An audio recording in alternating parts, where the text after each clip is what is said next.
Hi there. Welcome to 108live.radio. This is Kazway Kashiopia.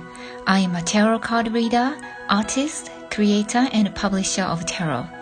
I'm also a psychologist and energy healer. I have my own practice in Johannesburg, South Africa as a life coach. I'd like to welcome you to my show, Interactive Tarot.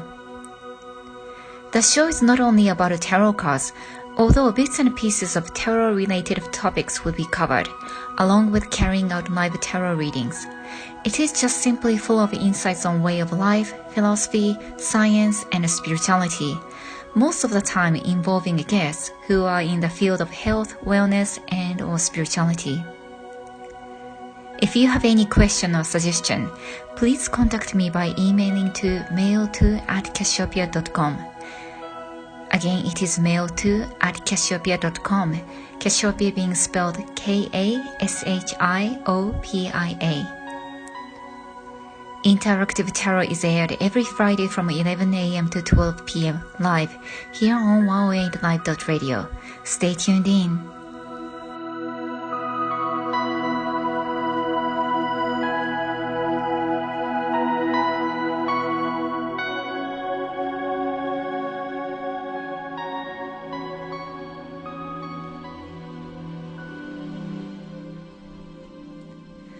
So let me start introducing our guest today.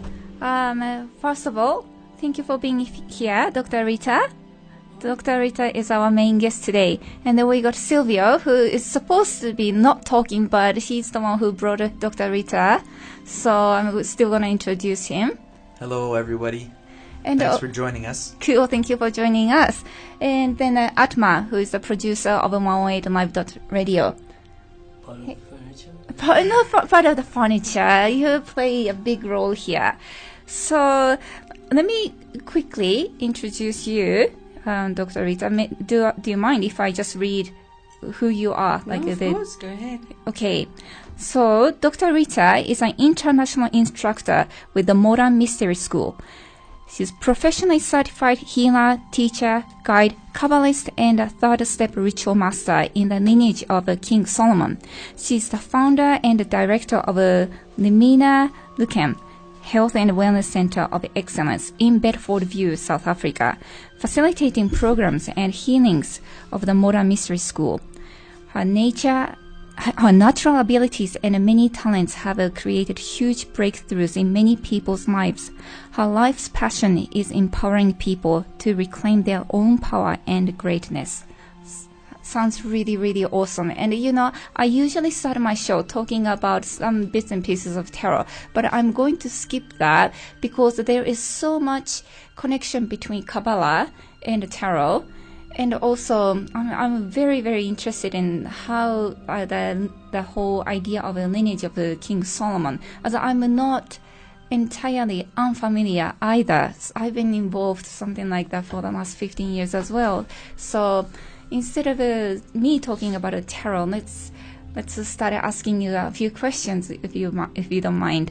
No, of course not. But tarot is a way of life, just like Kabbalah is. Exactly. So whatever we're going to talk about is going to tie together. Yes. I've completely stopped talking about, I don't think I have even talked about how people should be doing reading. This is what spreads are, because that I don't feel that's the most important part of it. It means to the end, The ends of Kabbalah, ends of tarot is really about learning way of life and philosophy of life. So, yes, I totally resonate with what you do. Yeah, absolutely. Just like Kabbalah, tarot is all about going inside and receiving all the answers from inside. Yes. So, for me personally, you have to be an accomplished meditator and going insider long before you start doing tarot spreads for others, especially. Yes. Yeah. I feel so. I studied tarot for 15 years before I actually started really doing reading. My idea of tarot was actually to study and draw and create my own deck. So that's what I did, and it took 25-30 years to create that. Wait, how So 25 years to, 30 years to publish my deck actually, and my journey still isn't finished. There is so much depth to Kabbalah and esoteric studies. So absolutely, it's a lifelong study, right? it is, and it continued before we were born, and it will continue after we leave this world. Yeah, well, that ties into the King Solomon lineage and the modern mystery school. We are eternal beings. We have never been born. We can never die. Therefore. Yes. So we have that ability to find out more about ourselves continuously. So how do you how do I come up with a question? What is the validation that it came directly? It is like being passed on directly from King Solomon. Would you mind explaining who King Solomon was for those who might not know? Yeah, well, King Solomon was one of the famous and most known kings of Israel, and he had this passion. He wanted wisdom, abundance, and prosperity for every human being on this planet. And he did a lot of inner searching, and when he yearned to know God, and whatever label God takes for any individual, that is good, because truthfully, God is just like a universal concept, although in our human nature we have narrowed and limited that concept to religion. So he yearned to know God and to know himself, and we know and we teach as well that in order to know God, you really have to know yourself know first. Thyself. Considering that we are a reflection of God as well, and not in a bigoted way, but how microcosm reflects the macrocosm, and vice versa. So below as within, so without, right? Yeah, and that is an axiom that, or a universal law that we don't consciously think about, but everything is reflected, and everything is reflections of everything and everyone. What is the connection between King Solomon and Kabbalah? Did Kabbalah exist before his time, or? Now that is now a really broad question with a lot of deep answers, because Kabbalah, as you know, means to receive. And a long time ago, and I don't want to go into that right now because I want to try and give you a succinct answer, we received all of the answers to find our way back home. So that journey of returning back to our divine self, to become godlike or God again, we received all of those answers. In Kabbalah, the knowledge of Kabbalah and this map was implanted into humans as the DNA. Because as you know, the DNA holds all of the answers. It's the holographic imprint of everything in the universe. Yes, holograph, yes. Yeah. So King Solomon only he consolidated all of the esoteric knowledge of all the mystery schools on the planet into the King Solomon lineage. So it's not only from King Solomon's days. He merely consolidated from 12 mystery schools to the 7 ancient mystery schools that are on the planet as is at the moment. So it comes long before, from the beginning of time. From the beginning of time, yes. Yeah, because the Kabbalah itself is not a school or religious organization, or it's more of a broad term, isn't it? And anything and everything can be put into the system of the concept of Kabbalah, and it can be processed according to not even teaching. It's just a system or structure in order to understand the world around us. That's how I understand or practice Kabbalah.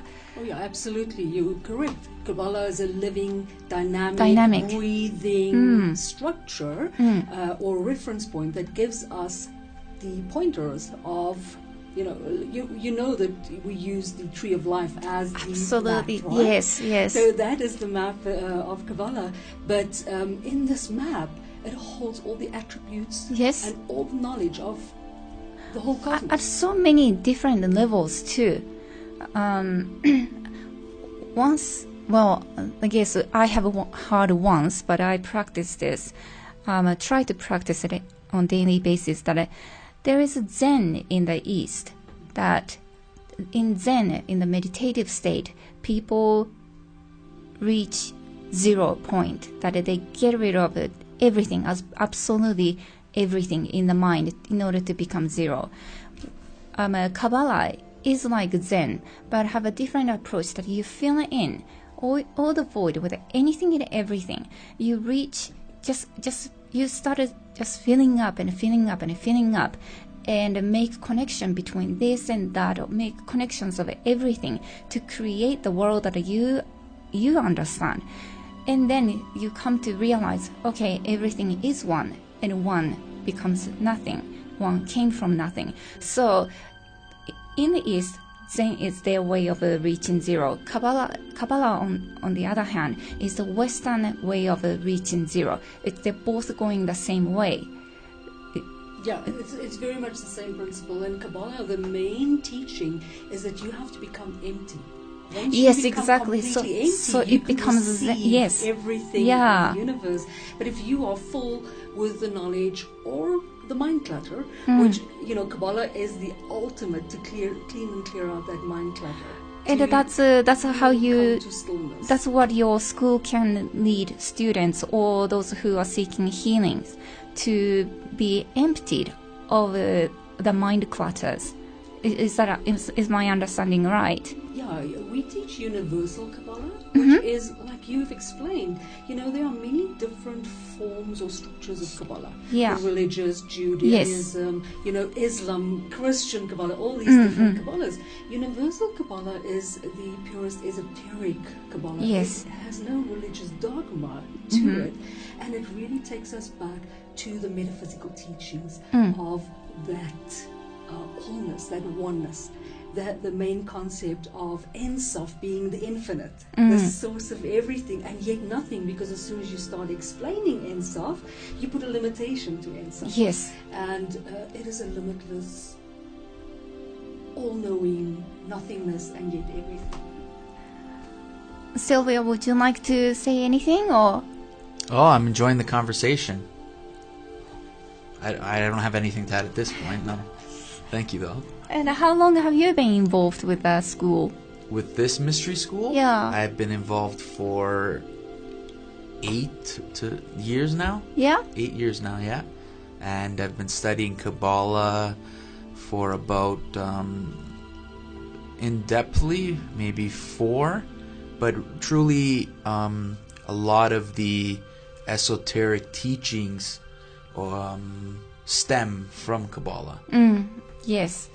I also go back to Kabbalah. Everything refers to Kabbalah for me too.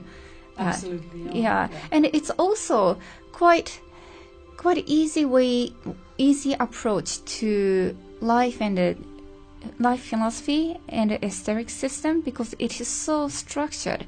Once people know how it is structured logically, it makes it easy to connect one to another, and that's exactly how Tree of Life depicts how even one single life event can be analyzed or can lead to sequences that is described in Kabbalah, and it can be psychological process to like the natural phenomenon, I feel.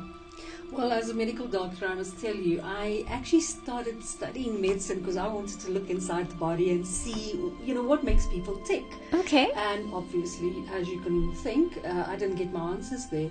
But Kabbalah gave me the greatest diagnostic tool to assist me. I can see that, yes. Yeah, I truthfully believe that this is the medicine of the future. Once everybody starts tapping into those secrets that will be revealed, the more you study it, the more you explore it, the more you meditate on it, we can return back to our divine state. That state in the Garden of Eden, let's call it the Garden of Eden, or whatever you want to, that original perfected being, the Adam Kadmon, where we are trying to get back to that nature.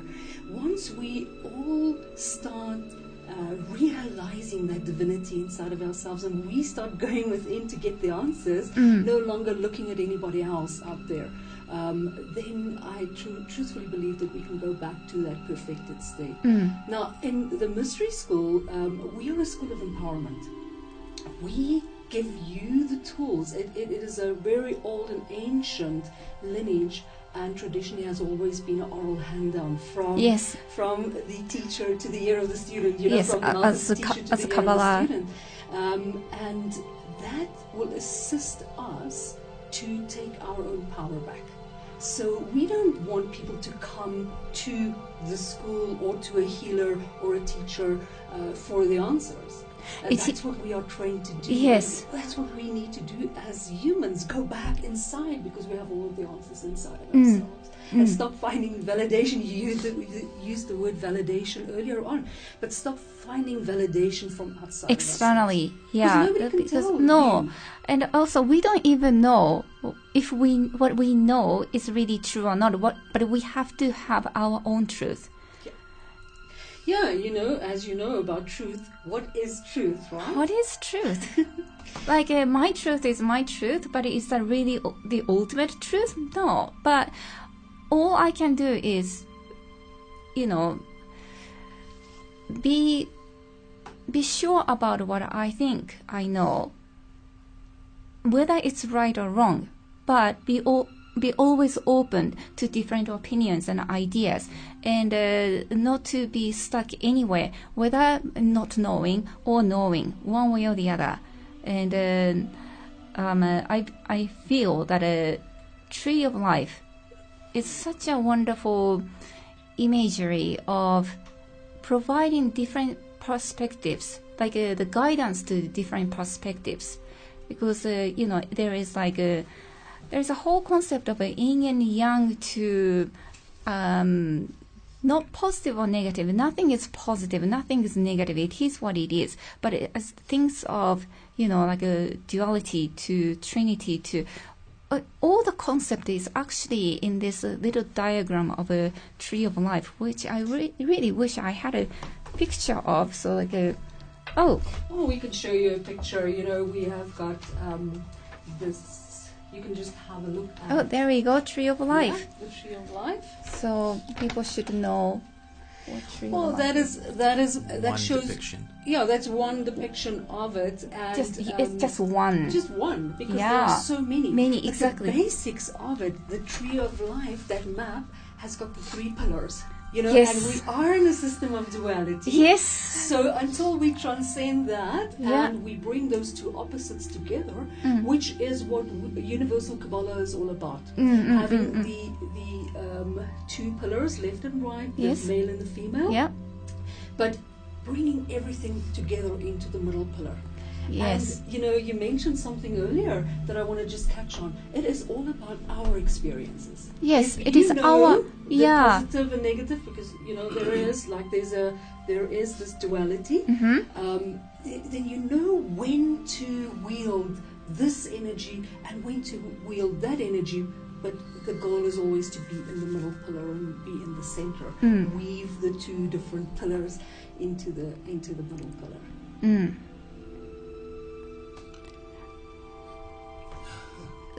Well, you can add about your experience. You've done Universal Kabbalah and Well,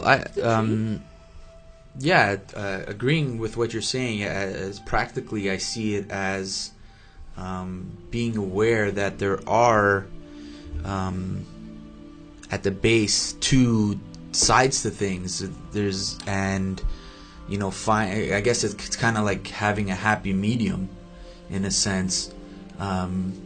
Because there could be to one swing of the pendulum, there's the worst that could happen, and the other side is what's the best that could happen, right? So the range of events which could occur exist between those two pendulums. So having a system to guide you will assist you to find that, let's say, choice which will have the best outcome for you.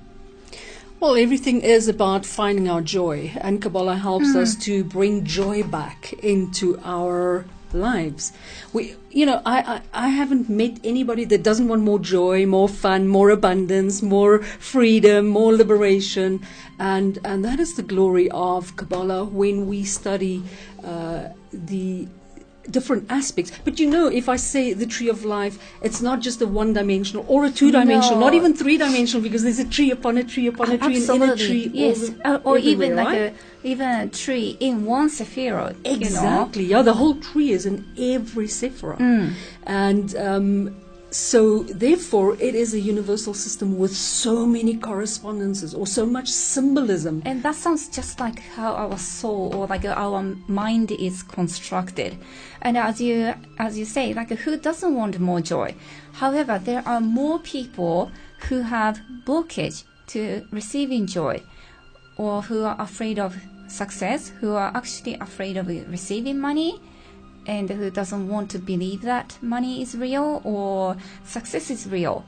And it's that mindset of stuck in fear, which is actually for them a safe place to be. But that doesn't allow them to explore the light within, the light that they're born within.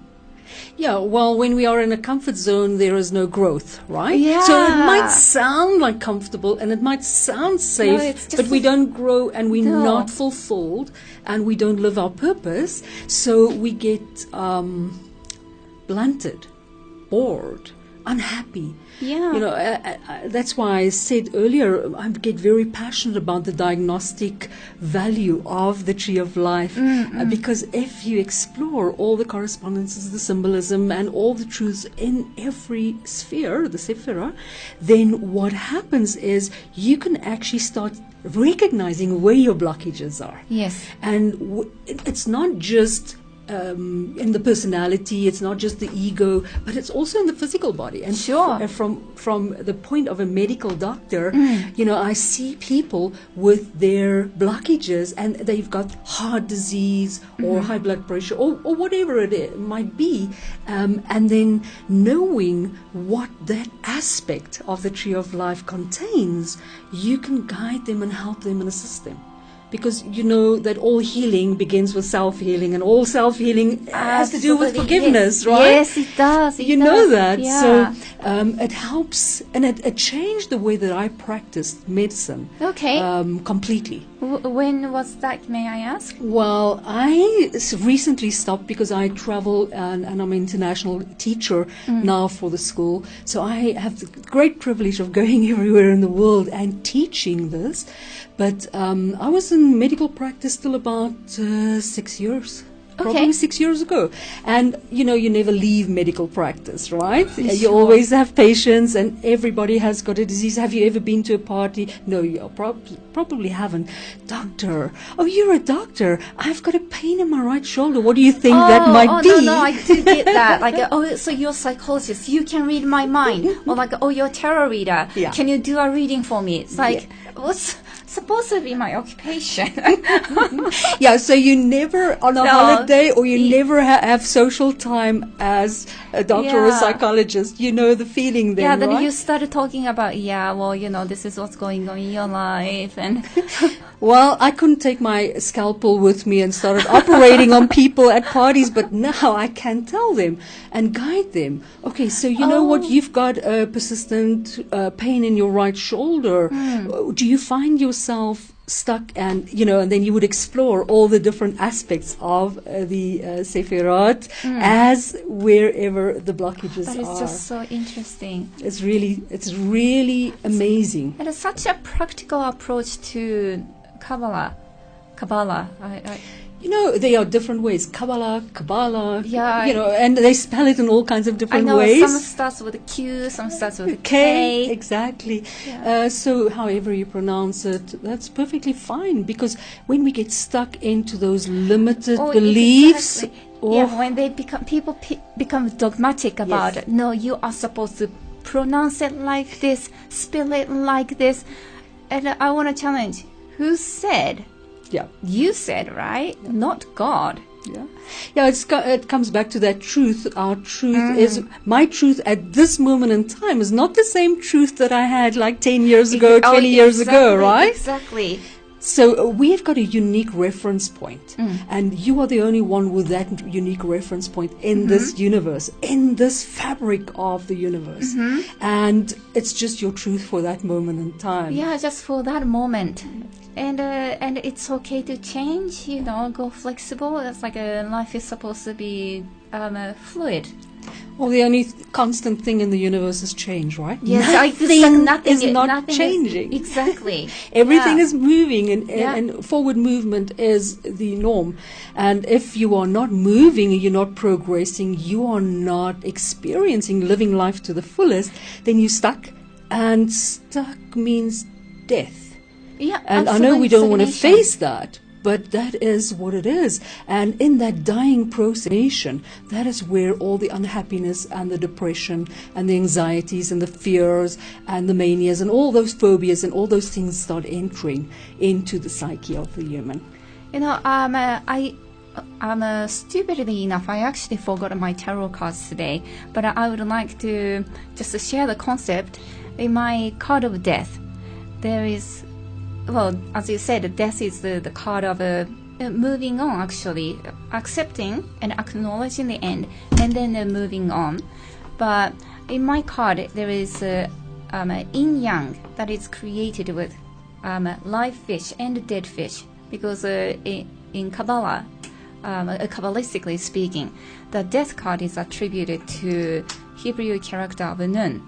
And nun, it means fish. So I put a dead fish and a live fish, making it a yin-yang. And this yin-yang made me just think of two of the discs, which means change. And this constant change, it leads to equilibrium. And also, because of its change, it creates wholeness, actually. And as we were saying, like without growing, well, what if we are stuck, then we're not going to grow. And sometimes that growth deals with pain, it involves pain, growth pain. And a lot of people are more afraid of that than actually break through and moving on to somewhere that they didn't know, a place of joy. Well, the whole concept of Kabbalah is all about alchemy. It's an alchemical process. And an alchemical process, it's like, a really dirty pot. You start scrubbing that pot. It takes a little bit of elbow grease, you put effort into it. But if you start cleaning and clearing yourself, it becomes painful. And that is one thing that people try and avoid. Yes. But without pain, there is no growth and there's no transformation. Yeah. So in the Universal Kabbalah Ascension program that we run usually approximately over 10 months, we start this process by cleaning all the dirty lenses. You see I wear spectacles. So it's like they get all fogged up and they get all murky. So it's starting to clean all of these lenses. And they used to get to see the things that only they wanted to see. Yeah. But once it's, the sight is clear, they now get to see things that they didn't necessarily want to see. We don't want to really see anything about ourselves, right? But seeing us in the reflection of others, it's painful, it's hard. Yes. But it brings the most amazing liberation. What I always tell my clients and my patients, it's not easy or nice to look at something while you are going through it. But just give it a little bit of time. Yeah. And then look back in retrospect, you will see that is your greatest gift. Those hard times start chiseling away all the veils, the mask, all the things that blocks your beautiful light. There is an English phrase saying ignorance is bliss. But is it? Is it? Is it? I don't think so. I think it really creates a perception of that makes us unhappy. That keeps us small and limited. And nobody wants to be small and limited, no matter what you say. You want to be big, liberated, freedom, and you want to be smiling. You don't want to have this 8 to 5, I've got to go work and survive and make money. That is not what we have been put onto this universe for. That's why there are people who are say spiritually not interested, I'm not even using the word enlightened, but it's just not interested, they have to put on the facade that they are big and they are great and life is wonderful because they got a big house, big car. I have nothing against big cars and big houses, I have nothing against money either, but when they can't see true themselves, they have to rely on things that they have. Yeah, it's filling that big dark gap with things from outside. Yeah. And nothing ever brings pleasure. You can never fill it enough. There is No. nothing enough in the universe to fill that big black hole inside. There it has to come from within, and it becomes all about, self-love, looking after oneself, and knowing oneself, as you were saying earlier. Well, everything in the mystery school is about getting to know thyself. Know thyself has been the motto above all of the mystery schools and mystery tradition throughout all of the ages. It's so easy said than done. But what is it to get to know thyself? And that's what I love about Kabbalah. It is, especially Universal Kabbalah, every single day we go through these 5 questions. Who am I? Well, that sounds easy, right? What am I? Where do I come from? Where am I going to? And what is my purpose? Why am I here? And what is my unique gifts and talents? And when you get to know yourself, you can really only do it when you are living life alive. When you are living in an isolated little room or behind your computer, or behind your Walkman, or these things that we distract ourselves with, we cannot fully get to know ourselves. And those answers, it can constantly change throughout life. Can it? There are answers that constantly change, but there is the golden thread that runs through everything. We are royal divinity. Yes. We are gods and goddesses having this physical experience. So in that, there are certain things that will not change. I resonate with that. Yeah. But of course, my day-to-day life, I'm a mother, I'm a daughter, I'm a sister, these things keep on changing and our roles keep on changing.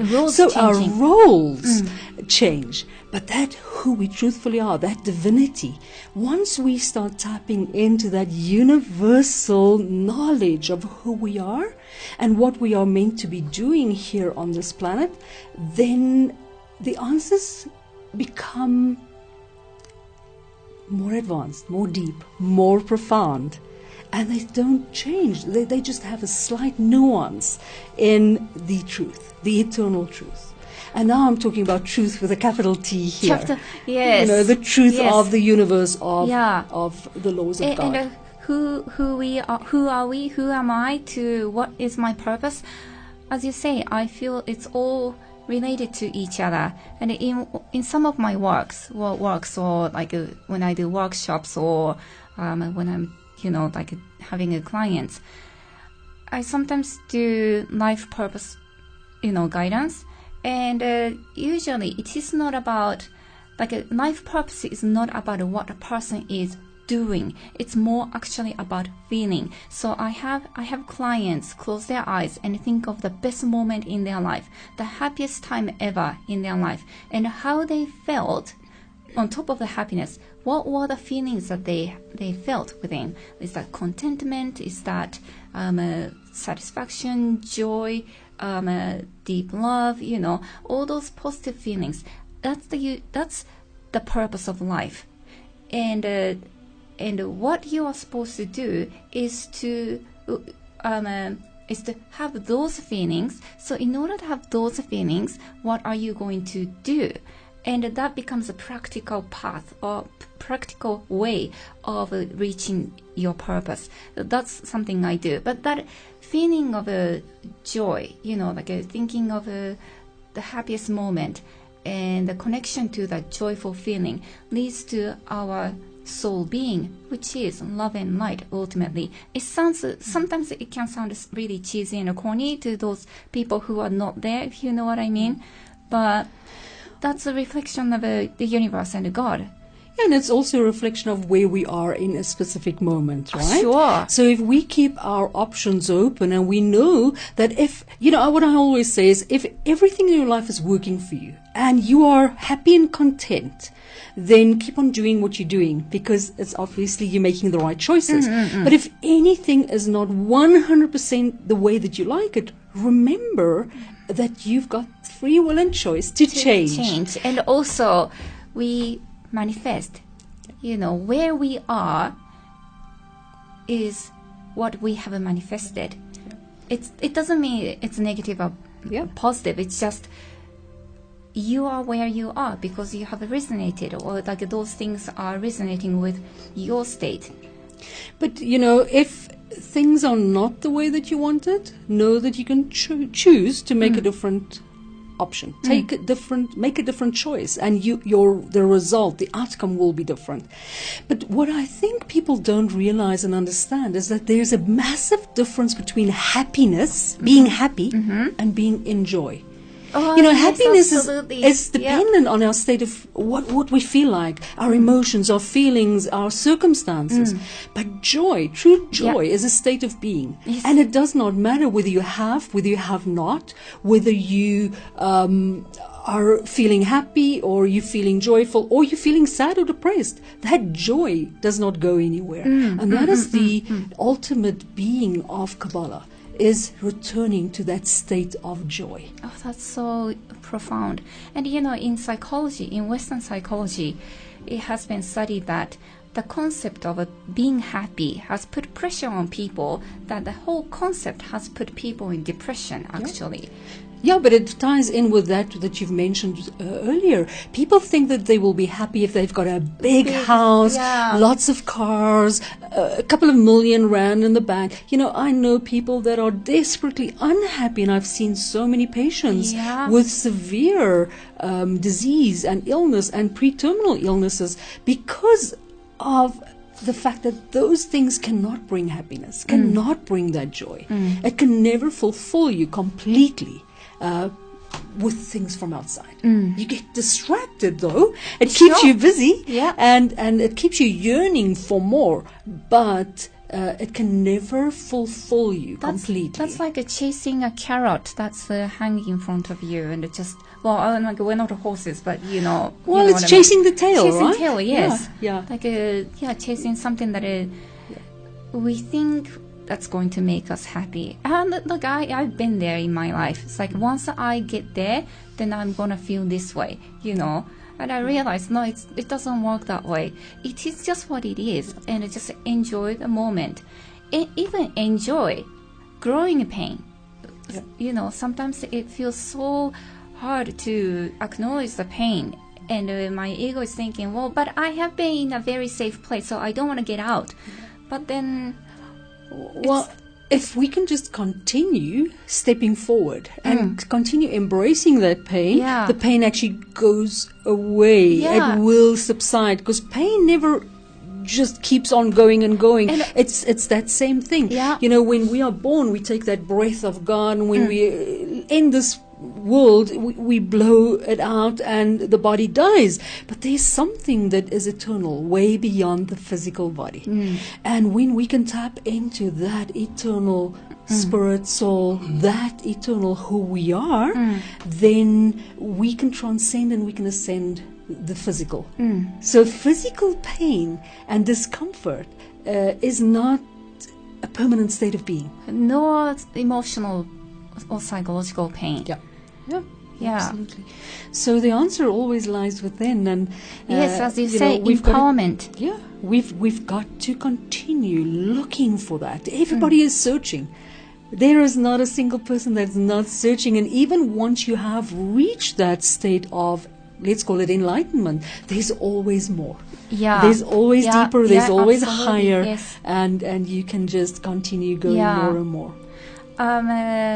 Where was I going? No, I sorry, I forgot I was going to say. No, we can just continue. I'm sure it will come back. Yeah, I'm sure. Well, we are really discussing quite deep aspects. But, one thing that I want to tell you, which is more practical, know some of the listeners out there might think, oh, this is, unattainable for me. Kabbalah is a very practical system. It is like having a big filing cabinet with 10 drawers, the 10 Sephirot, and these aspects, it's like a filing cabinet, and you can start filing everything into these slots so that your life can be decluttered, not just the physical life, but the mind, the personality, your mental processes. As you know, mental processing today with our very busy lives, the mind takes up all of these processes. They say it's 970,000 per minute nowadays, but Kabbalah gives you a structured way of filing all of these appropriate correspondences into these filing cabinets, and you can declutter a little bit. And from the perspective of an artist, I have to say, well, without having a canvas that is empty, we can't start a new art. So if the mind is up there and totally filled, well, it might not even have a room for organizing it. So put those things in the file so you can clear it, organize it, and have space, create space to bring something new. Create space also, and bring the things of the subconscious into consciousness. Yes. Because that subconscious is what bites us in the behind all the time. All the time. All these old patterns. Yes. Even though you might want to be good, and you make a decision, and I'm going to be good, and I'm going to not do this in my life, before you know it, it just happens. It just dawns on you. It's subconscious, and the fear of success, fear of receiving money, fear of receiving anything from anyone comes from the subconscious. They got used to the idea of not having.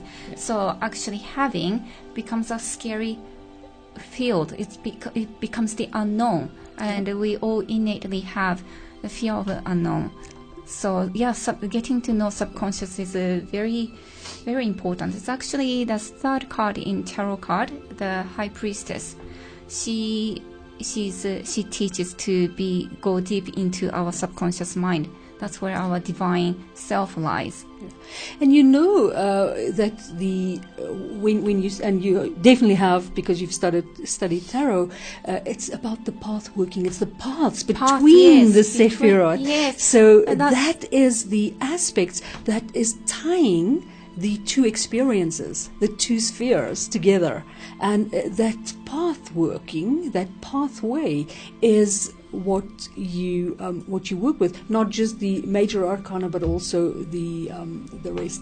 So when we actually study tarot, and that, we are also going deeper and deeper into the Kabbalistic spheres. It's not surprise for the listeners who are not familiar with the association between tarot and Kabbalah. Well, there are 78 cards in tarot, and there are 10 Sephirot. How do you pronounce it? There is 10 spheres, which is called Sephirot, the plural, and Sephira is the one. And between each Sephira is the pathways. Okay, you got a proper pronunciation. No. As we said earlier, there's no difference between yours, mine.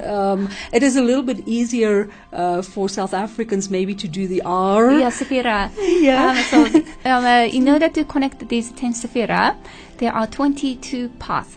And these 22 paths actually corresponds to major arcana. Yeah. And in 10 Sephira, for each of suit, wand, cup, sword, and disc will fit in. So on the first Sephira, there will be 4 aces and so on. So as a total, there are 32 paths in Tree of Life, then 78 cards, and they fit perfectly into each other.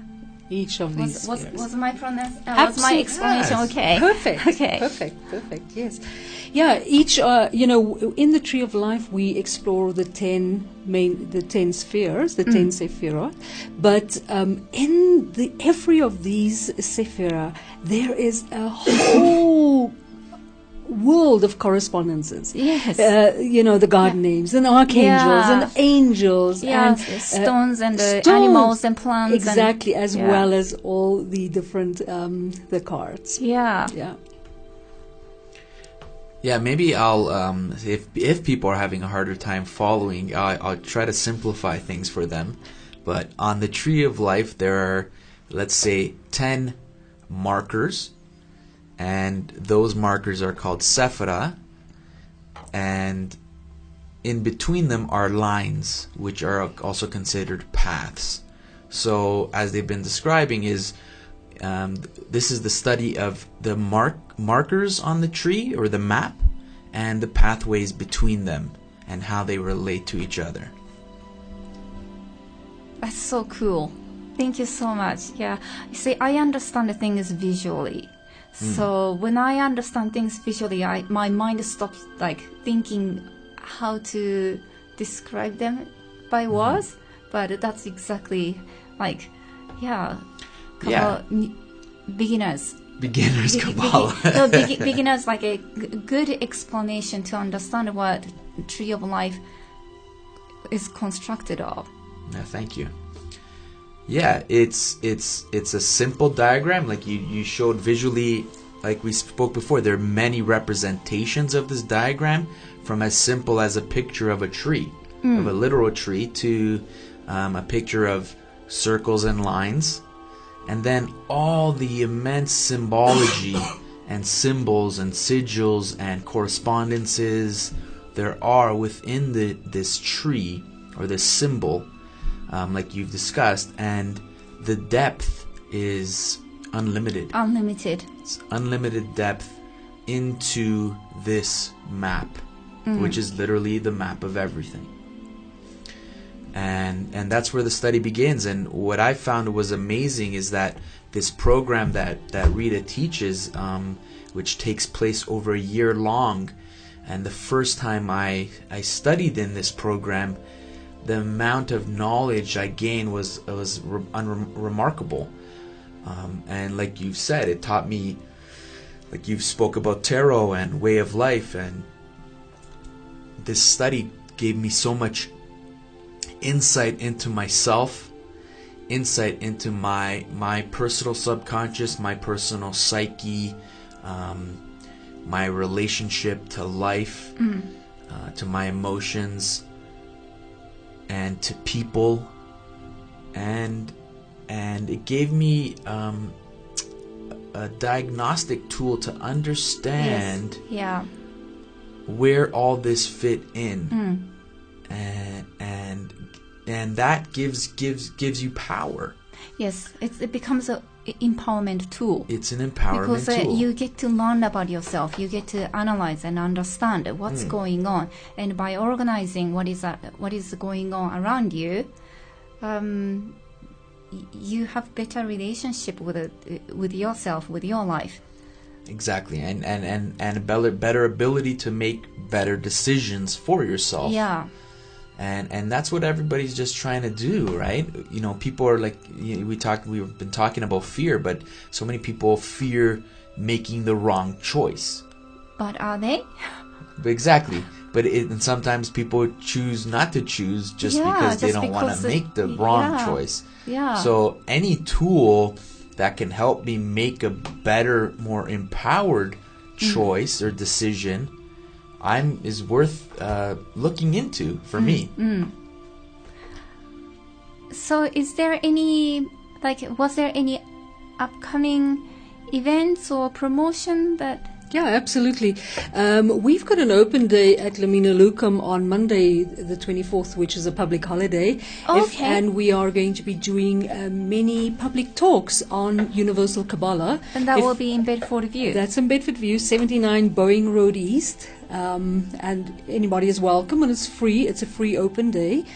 But we also have an upcoming 10-month Ascension program, which is starting in Bedford View on the 1st and 2nd of December. Okay. And how it works, there are 4 modules where every 3-4 months, and the schedule is on the website, but we come together and we do intensive training talk more about all these principles and talk about all these concepts and all of information that is not necessarily found in books.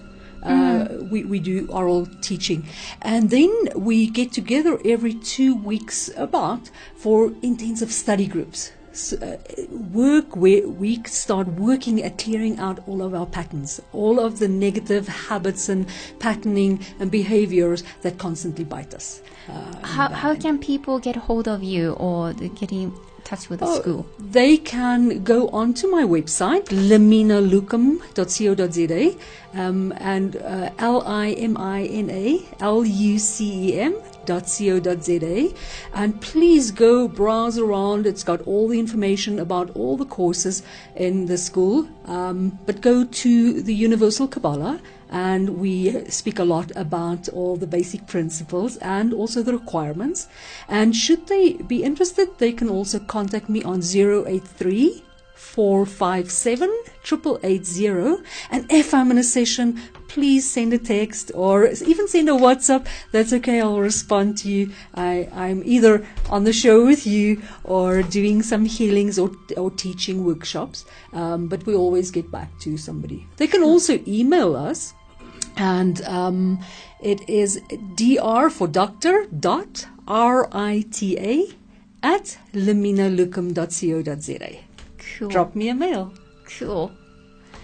This radio session is being recorded, and I will turn it into YouTube, so you can absolutely distribute it and share with whoever you would like to. Oh, wonderful! Yeah, we'll definitely do that. Social media is a big thing nowadays. Yeah, it is. You know? Yeah, and it gives Can you everybody share a little more about the program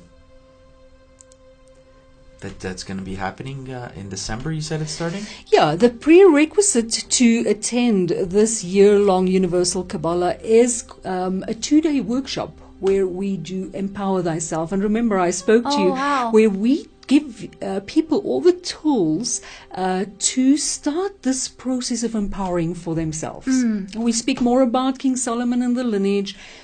And we also speak deeply about the differentiation between spirit and soul, so that we can start work with, these aspects that we don't really know so much about. We know we've physical body and we can feel and touch and we've got shape, but spirit and soul is a bit more invisible and intangible. So we explain a lot more about that.